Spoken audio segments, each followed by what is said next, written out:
Hello everyone, I Riya Pahuja from ETCIO welcome you all to the webinar Minimize Downtime, Control Your Critical IT Infrastructure Anytime, Anywhere. As enterprises look to reinforce their network infrastructure, connectivity finds new life in the form of out-of-band setup. The increasingly complex and distributed nature of businesses require a resilient network that ensures reliability. Enterprises are dealing with a workforce that is largely connected remotely, ensuring major business dependency on their networks. OOB delivers network scalability and performance that can deliver enterprises a competitive edge.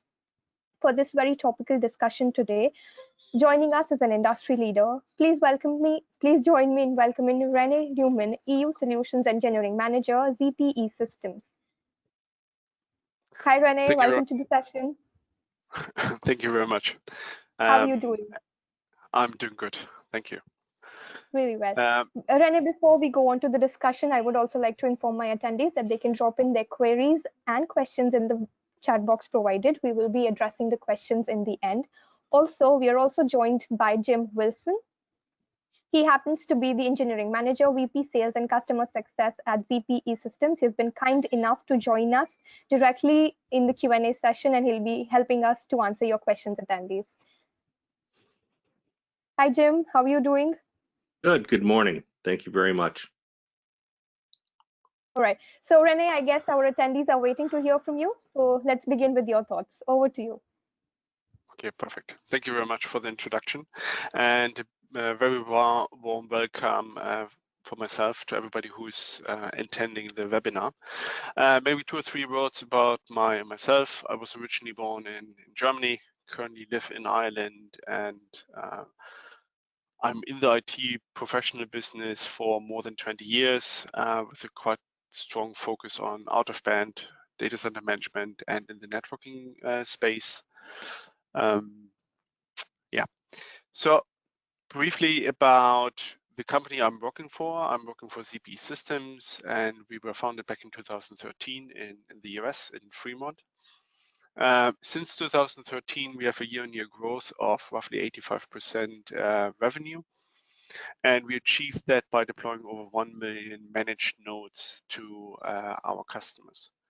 Our customers encompass anything, companies which are hyperscalers to pharmaceuticals, financial companies, oil and gas, retailers. Essentially, we are covering any vector in the business. And we have offices in the US, EMEA, India, and in South America and Brazil, to be more precise. We're currently a private company, a privately owned company, I should say, and our main focus is on providing management platform to our customers.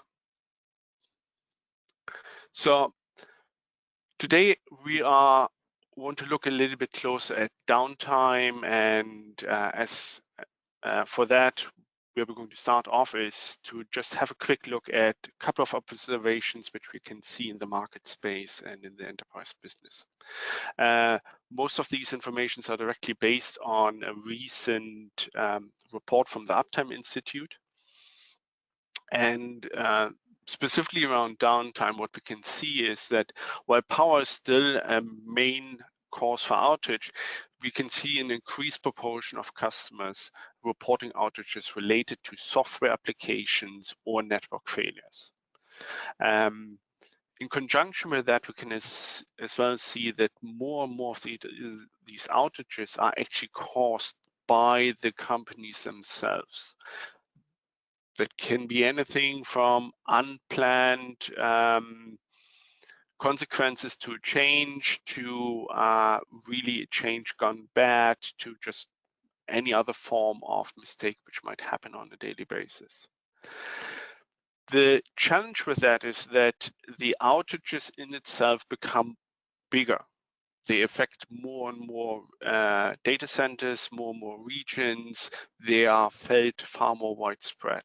So an outage which might have started off in a couple of years ago just in a specific region in India might now spread across the entire country, or might even cross continents. So you might have an outage in the US, which is felt in EMEA and in Asia Pac as well. And that just makes the outages far more painful to the business. Because of that, we definitely can see that the outages are not just limited to one specific data center anymore. They're definitely spanning multiple data centers typically today. And we can as well see that the industry is struggling quite a large bit in managing their complex infrastructure which they have. The infrastructure typically is made up out of multiple vendors which you might have. You might have them in different stages of their life cycle. You might have already some equipment which might be end of life. You might have some equipment which is brand new. So your equipment might spend multiple generations from multiple vendors, which makes that a very, very complex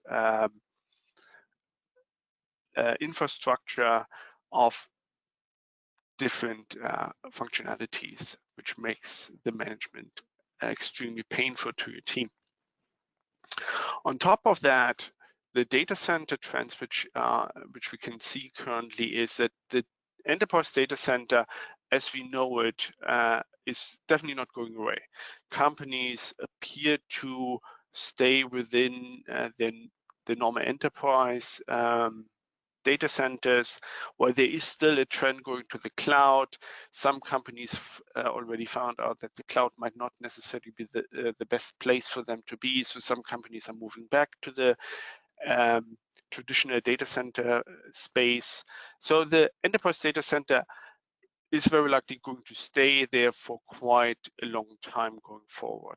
But where we can see growth in the data center space is in the micro data centers. So these are smaller data centers which are typically deployed closer to end consumers, closer to your customers, closer to industrial applications or anything like it. So these are then just relatively small data centers, just a couple of racks. We can see them as well deployed far more together with 5G applications, which will leverage micro data centers in a far bigger scale than anything before.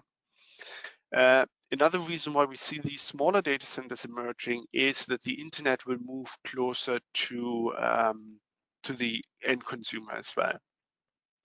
It just makes sense for a Netflix or any other form of streaming service to host at least a cache of the content which they have closer to the end user, thereby limiting issues if they have an outage in one specific area to avoid that is having any effect in other areas, for example, reducing latencies, reducing bandwidth restrictions and any of that.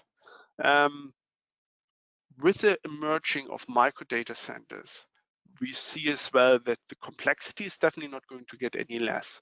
So the way going forward to managing all of these data centers, all of these applications, all of these hardware appliances appears currently to be automation, automating the infrastructure processes, the infrastructure management. So any company who hasn't already looked into automation to some extent is very likely going to start doing it. Companies who have already at least looked at utilizing automation are very likely going to start adopting it in their day-to-day processes over the next short while. A lot of that will be driven as well by staff shortages. We already know that in certain regions across the globe, IT personnel is very, very hard to get. Trained personnel is essentially there's a huge lack of available workforce which are capable of managing your existing IT infrastructure. And that is only going to get worse. On top of all of these general trends and observations around downtime, we have now to deal with what we have seen over the last 3 or 4 months, where something happened which nobody probably in the business necessarily thought is going to be possible, that everybody is working from home and that the business can still maintain its proficiency. But what at least larger IT companies have seen, which had already a very large amount of automation and IT-driven processes in place, is that they were actually quite capable of having the workforce not being located in the office where they made the decisions, where they planned changes, but having the workforce actually located at home. And that has already led to a change in culture. It's we can see the first glimpses of that, and it has already driven some companies to make the decision to say, okay, look, what we currently have, the ability to work from home, we're going to extend that for our employees for an indefinite time. So beyond the pure period where we are currently forced to do it, where we are recommended to work from home, we're going to extend that work style beyond that period as well. Examples you can see here, Slack has already endorsed that. Couple of companies in India are looking into it as well, specifically around the IT teams, around the IT security teams, which would be quite familiar with technology and with remote access. So very likely what we're going to see here is that the workforce which is working in one company will drive demand for that work style in other companies in the same region as well. So how will that impact of downtime essentially your business or our business? Now, here, there's nothing really new there. Any form of downtime is it's a loss of productivity, it's a loss of revenue, it's a loss of business to your company. Now that essentially more and more of that business is done through a web interaction with your end customers or with your business partners, that loss of revenue and that brand damage, which you're going to see, it's going to be just far more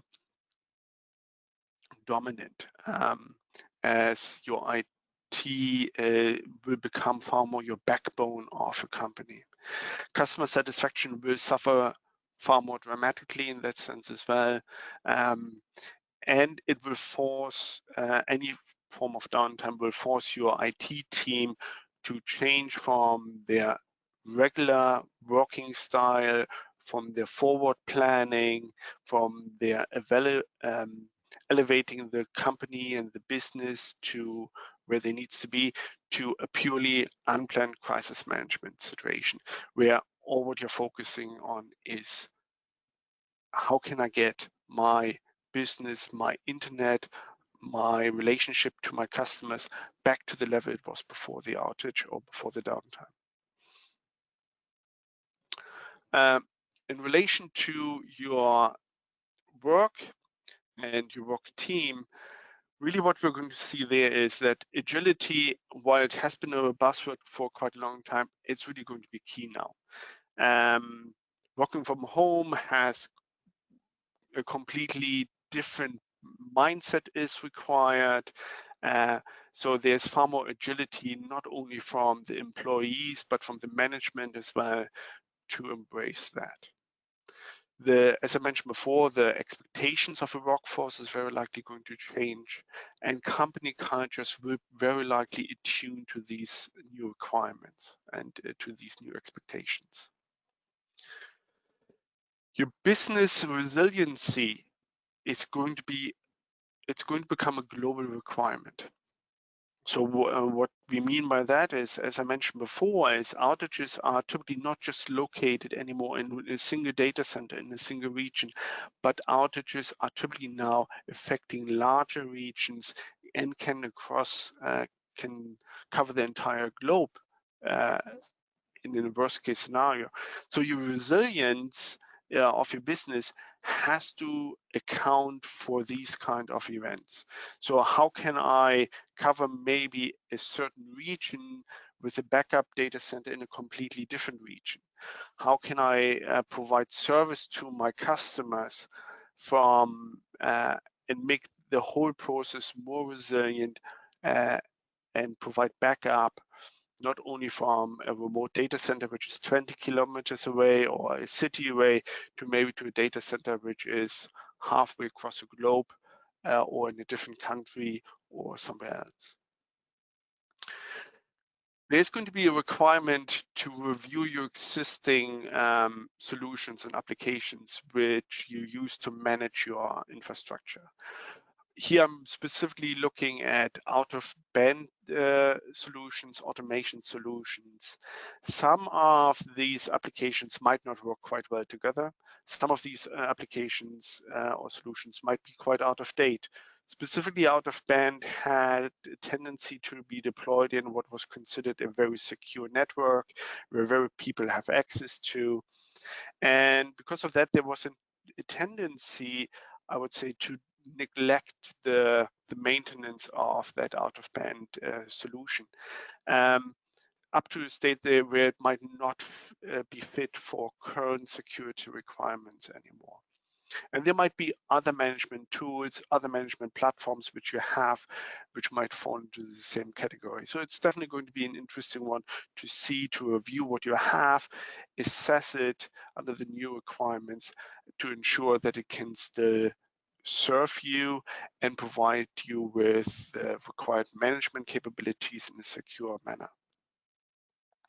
And as we mentioned before, your network infrastructure will become the backbone of your business. Your network will not just deliver normal network services and connectivity and will not just deliver services to certain parts of a company, but essentially the network and the network infrastructure will become the backbone of a company. Without the network, very likely your company will not survive for a very, very long time. So how will that affect me directly? Okay, if you look at everything, the effects are relatively simple to see. For one, physical access to my applications, to my physical hardware will be limited. There might be in a data center which is just across the road, but due to the current situation, I might not be allowed into the data center, or there might be in a data center which is a couple of 100 miles away, a couple of 100 kilometers away in a different city, on a different continent, or just in an area which is very, very hard to reach. So physical access will be very likely a thing where we just cannot rely on it anymore. The same thing applies then to smart hands, which were the typical solution for limited physical access.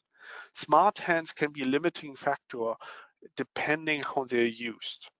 While smart hands are definitely going to be required for racking and stacking, for hardware exchanges, maybe hardware replacements or anything like it, there's a big question to be asked about, should I rely on smart hands for local troubleshooting? Should I rely on them to perform initial configurations of the devices or any of these forms of activity?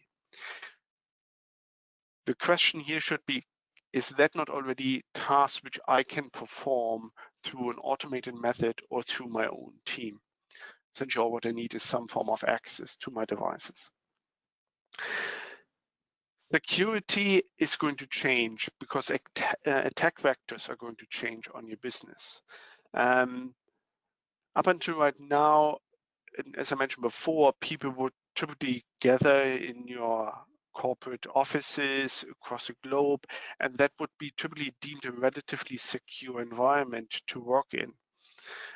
People wouldn't be necessarily exposed to foreigners.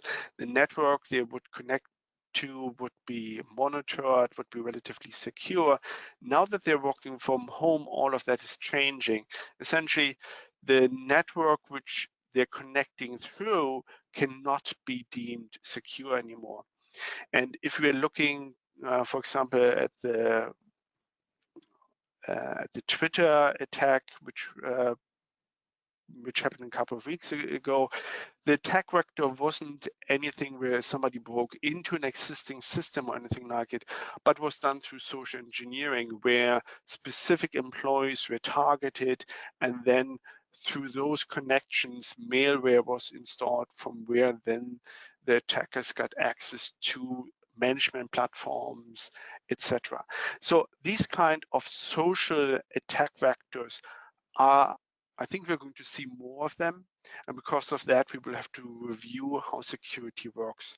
Endpoint security, security of the local employees will be far more important, but as well, we will see different security models going to be implemented into our businesses.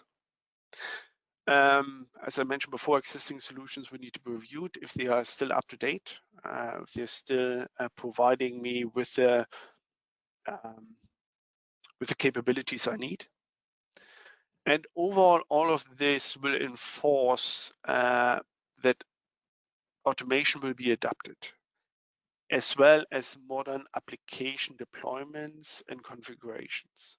If we look at cloud deployments from the hyperscalers, the big hyperscalers are not capable of deploying these large cloud distributions by upscaling their manpower, but they have done it through automation, by standardization, by ensuring that certain standards, changes are enforced, configurations are maintained between the different systems, and then they were able to utilize automation to upscale their business. It had an effect as well how applications are stood up. More applications are defined as stateless applications, so that means that they can be actually destroyed and then just rebuilt as needed. And we can already see a trend there that a very similar approach is moving into the enterprise space as well. So enterprise applications are very likely going to change over the next couple of years as well, to more facilitate a very similar work style, a very similar deployment style. Now, what will be the impact to your workforce, to your IT team? Communication is always key in any team. Before, that was done through meetings which you had in the office, through a chat which you might have over tea or coffee in the canteen. Now that is going to be reliant on any form of collaboration tools which you might have in the company. So they are going to be key. They need to be easy to use, but they need to be secure.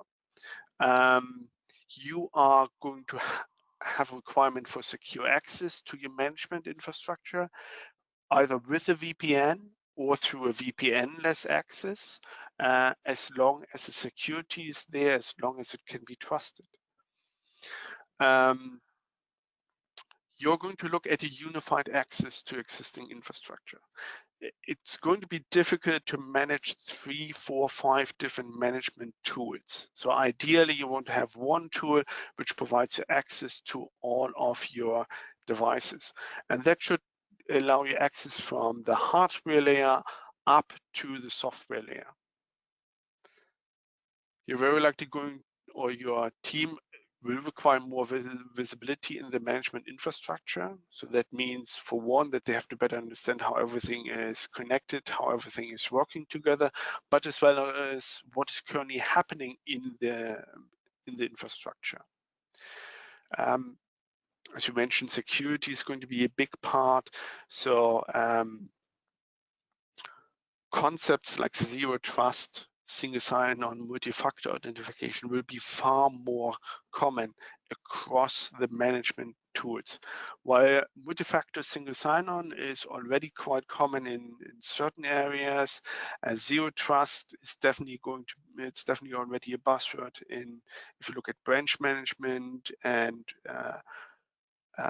smaller sites. All of the change in the security requirements will just force the deployment of these solutions and these concepts over the next year or even 2 years. And last but not least, remote rollback and recovery options are going to become a must. As we mentioned before, access to your devices is going to be limited. You want to limit downtime. You will want to limit the impact of changes if they are negative. And for that, you need to have some form of a rollback which works all the time, regardless what the change was.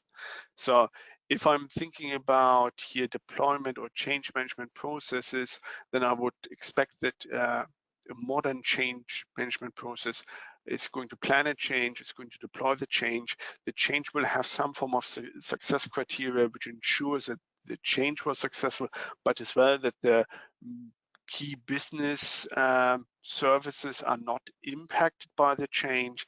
And if any of that fails, that you have an automated rollback to minimize the effect of the change, the negative effect of the change to your business, to your downtime.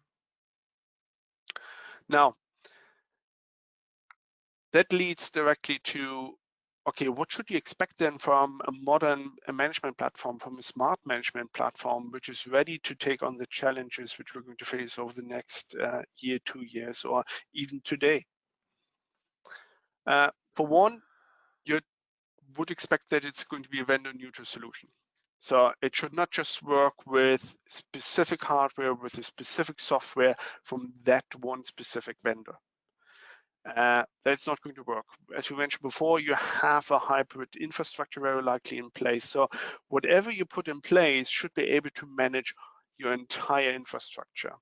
And that should encompass anything from console connections to IPMI interfaces to rack PDU sensors, IoT devices, or anything else you might have in your data center or in your remote sites.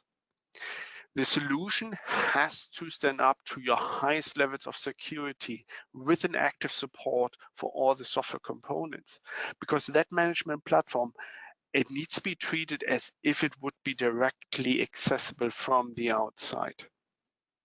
Even while you're accessing it through a VPN, even though it might be in a secure network, in a secure environment, because not everybody is accessing it remotely, it needs to be actively monitored. Access needs to be monitored. What people are doing needs to be actively monitored. So the concept of zero trust, separation, least amount of access, all of these concepts will now really apply to your management platform as well. Because of the remote access, you very likely are going to look at some form of fallback connectivity to the system. So while the system would normally work through your normal management network, so standard Ethernet and fiber connectivity are going to be a must there, but you're going to very likely look at fallback options in case there's an outage to the site and you require access. Now, in most cases today, we're looking here at LTE. Going forward, that might include 5G options or more landline-based solutions like lease lines, DSL connectivities in terms of physical connectivity. And then on top of that, you're very likely going to look at some form of IPsec VPN or even a VPN-less solution, which is utilizing certificates or TLS 1.3 encryption. The solution which you're going to implement should work together with the automation tools. As I mentioned before, we see that automation will be adapted more and more by companies. You don't want that your management tool is driving the requirement for just a specific automation tool or maybe for a second automation tool or anything like it. Ideally, the solution which you are implementing should support the automation tools and processes which you want to implement and which fit your business and your processes the best. So the management platform is here quite an important part. And lastly, your management platform. Traditionally, you had management platforms which did quite well in one specific environment, which did one specific thing quite well. Maybe they just required access, maybe they did management in terms of central management for certain appliances or anything like it. What we are seeing there now is that management platforms become multifunctional. They're not just providing one thing anymore, they're providing multiple functionality. So here we can look at, you might have a system which provides access and has directly a monitoring portion on top of it to provide more visibility in the connectivity and what is going on in the management network. So let's take a closer look at automation together with out-of-band. Automation originally started off in the DevOps environment where it was utilized to deploy servers, to manage services on a server, stand up instances, etc. And then it moved over to the networking space. But there's a huge benefit of combining automation with an existing out-of-band connectivity. And here are just a few examples why it can be of benefit. Some are more generic, like you can ensure consistencies of configurations across your enterprise. That applies to automation in general, but it applies to out-of-band in particular, as you can use automation to directly stand up your hardware appliances in a unified method. While many vendors are using ZTP nowadays to provision their devices, if you look close at the zero-touch provisioning processes, you will see that every vendor has a different implementation with different capabilities. And because of that, processes from one vendor to another vendor, or even from just different generations within your company, might be different. Using a console interface, an IPMI interface, allows you that abstraction as the access to the end device stays consistent, it's independent of the generation, it's independent of the vendor, and allows you access to a well-known interface, which is known by most, if not all, IT administrators, like the CLI of an end device, which they're quite familiar with. If you use automation together with out-of-band, you can utilize it as well, for example, to gathering logs, troubleshooting details. So if you have a downtime, if you have an outage and your system administrator logs in, you can have already all the details gathered for you in one concise report where the administrator can then work through it, review the details, and then actually better assess what the causes of an outage, or at least have a starting point where he has to look.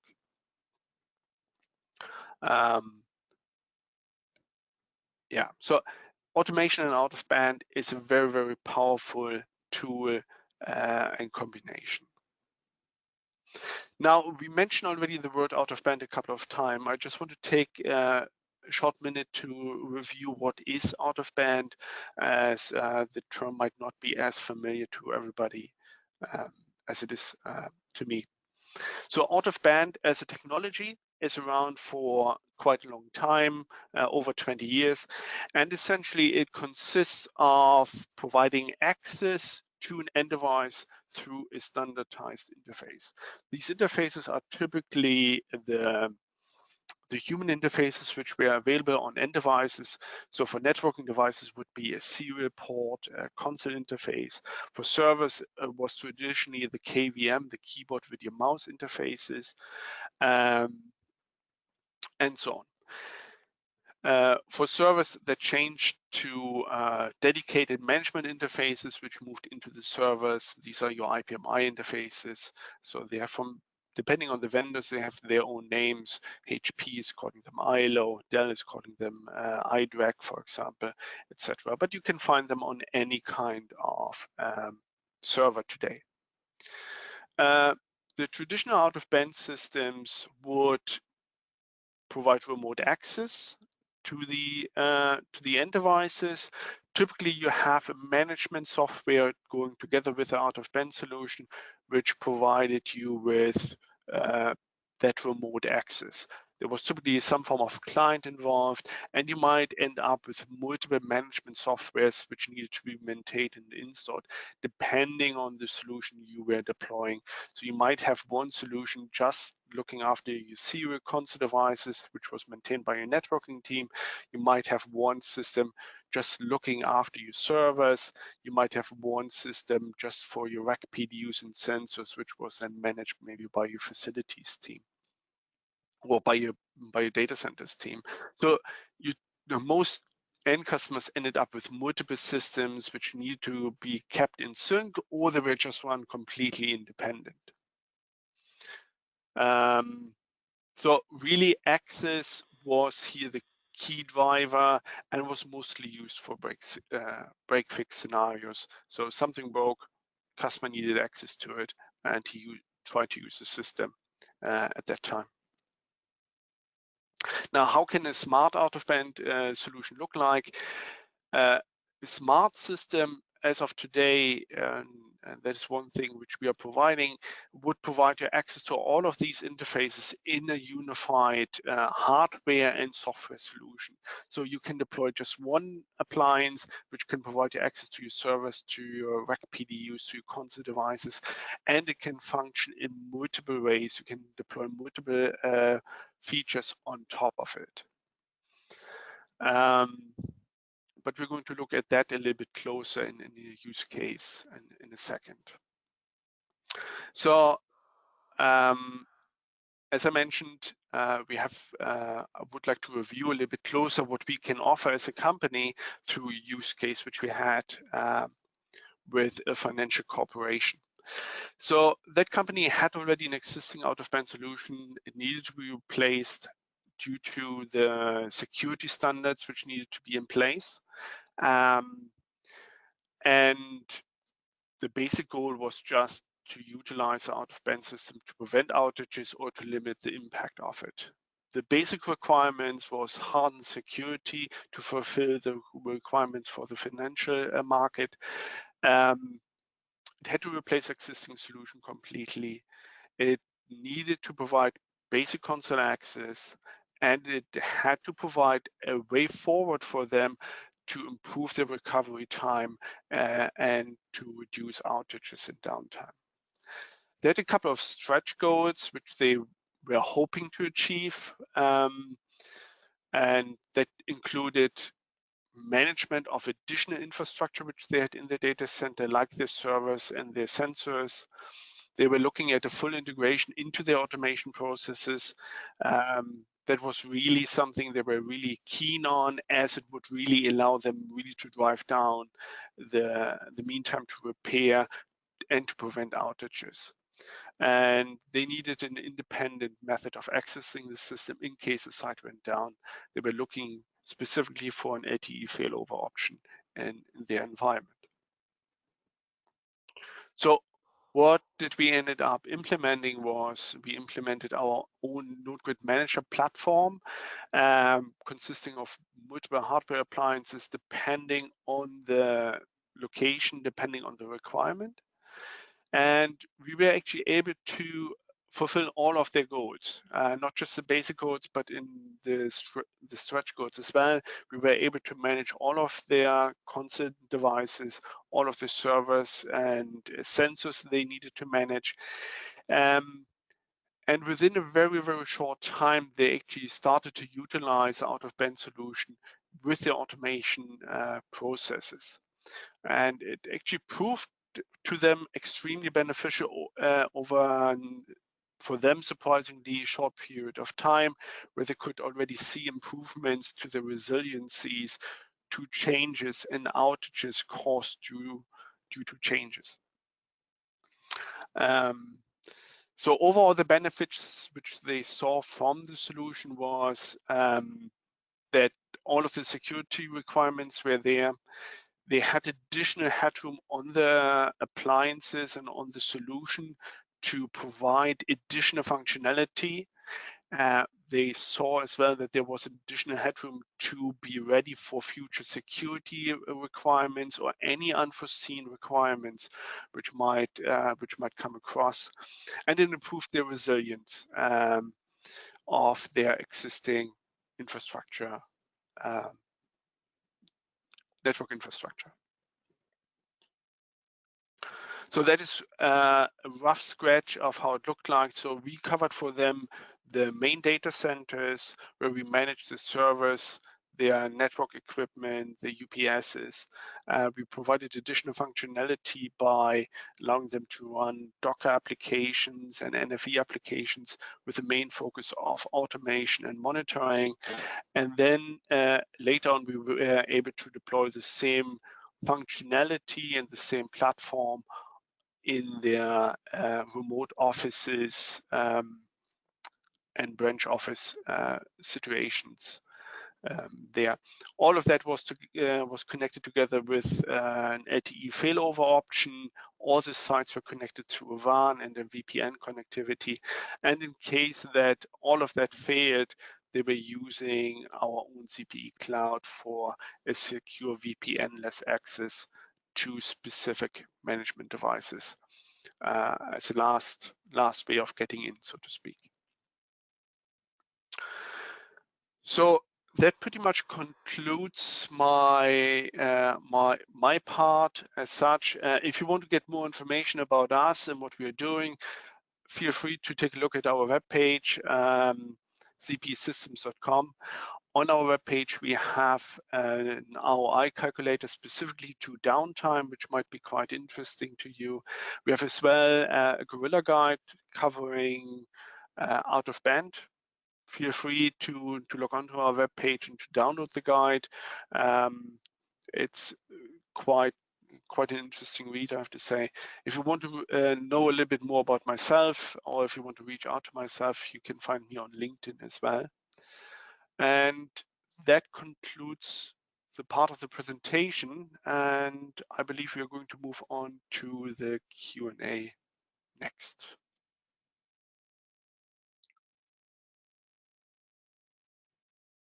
Yes, thank you so much, Rene, for that insightful presentation. We have a whole lot of questions here. Very good. All right, so first to go with, here it is there a way to increase the internet speed when connected via VPN? So there are different ways of how you can do it. We directly have partnered up with multiple companies which provide internet acceleration or SD-WAN capabilities together with us. So then you essentially, the options which you have is you can utilize multiple links. So for example, our appliances utilize, you can utilize multiple LTE links, you can combine multiple internet uplinks which you have through either an SD-WAN or through a simple WAN acceleration. We have some capabilities directly on our platform as well, which allow you to combine multiple links or at least to have failover between the links. On top of that, there's always some fine tweaking which you can do around the VPN. VPN is always a little bit difficult if you are really struck with bandwidth and with speed accessing a remote connection.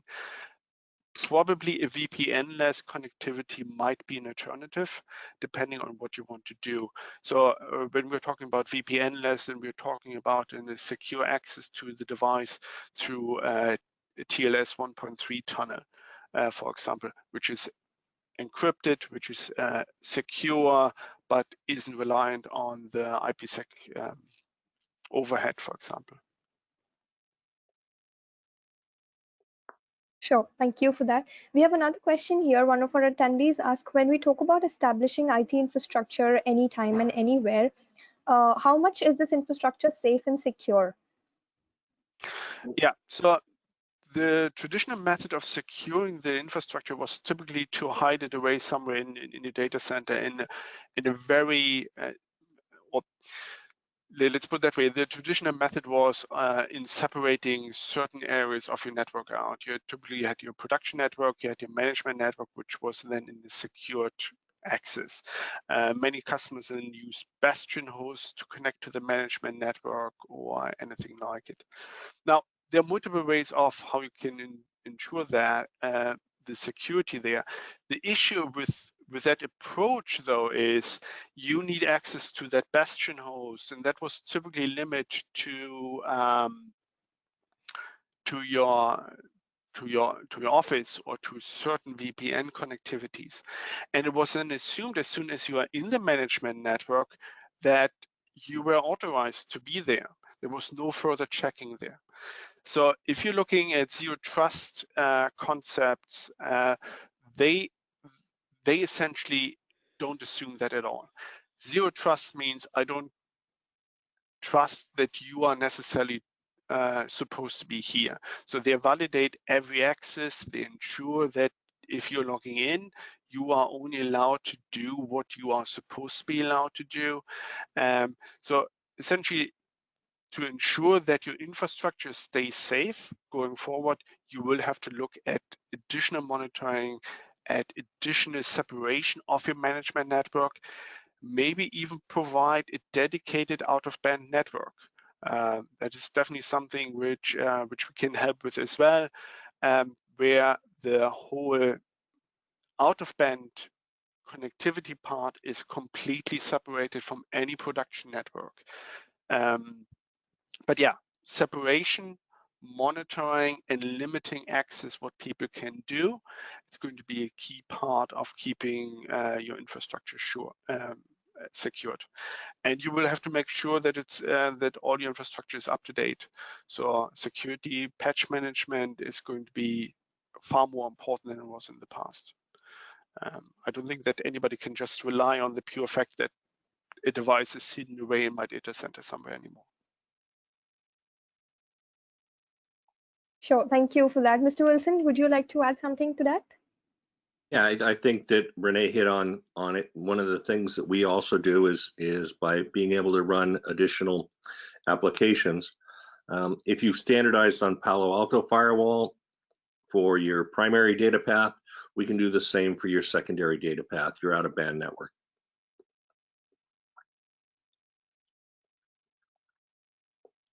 Sure. Here is another question. One of our attendees says that we find a commonality in OOB and SD-WAN. Is there any similarity? Are they alike? So that is a very, very interesting point. The basic concepts are not necessarily alike, but what we are seeing now is we see a very much a huge crossover. So SD-WAN, really the main focus was providing uptime to a remote site, correct? By providing resiliency to links, providing more bandwidth, getting away with leased lines and reducing costs to managing it. Now, one thing which SD-WAN is not dealing with though is, okay, what happens if there is a misconfiguration on the device? What happens if there's a misconfiguration of any of the other devices? Or what do I do in case I have to upgrade a device, a firmware upgrade or anything like it? So the traditional management challenges which you have with remote branch offices stay the same with SD-WAN, even if you have a centralized controller. Now, out of band, traditionally, the traditional answer there would be deploy an additional device, provide additional connectivity to that device, and then use that device to manage your router, your firewall, your SD-WAN solution. What we see with our application, though, is that you can merge those and that they are quite a happy marriage, so to speak. SD-WAN provides the resiliency to the links, provides the uptime to the remote sites, and the out-of-band portion of the solution provides the management capabilities to your remote site in a secure manner, correct? So while they are originally were separate, we see there huge overlap and a very, very good marriage between the two. And customers who deploy SD-WAN very likely on just white box servers, which have a limited amount of network interfaces or anything like it, they might struggle in certain situations. And that is where we can definitely help customers overcome those, and where we have actually quite good success in remote management and branch management solutions. Sure. Well, a lot of questions are here to how can the attendees reach out to you? So do you have a base in India? Do you have an office in the country? We do. As mentioned at the beginning, we have an office in India directly in Bangalore. We have a whole sales team there, which our customers can reach out to, or anybody who's interested in. So probably the best way to find the contact details is you can go through our webpage. There's a method where you can request a demo. You will see as well the details of our sales office in India there, and we can share with the attendees as well the contact details. Sure, thank you so much for that. The next question here is, you mentioned about vendor neutral. So what products do you support? So there we have to look at it a little bit diverse. So if we're looking at the standard interfaces, we pretty much support anybody and everybody, everything which has a console interface you can interact with. Anything which has an IPMI interface we can interact with, absolutely no issue. Going beyond that, we use standard interfaces, anything through SSH, RDP, VNC, we can access directly and manage. And in terms of rack PDUs and sensors, we have a very rich support for all the vendor options. And really what we offer to our customers is I wouldn't necessarily claim that we support every single vendor, but what we can claim is if there is a vendor out there which you're using, come to us, talk to us. We're more than happy to look at the implementation and to support the vendor you have. But in general, we are already covering roughly 90% of all the different vendors through the standard interfaces which are out there.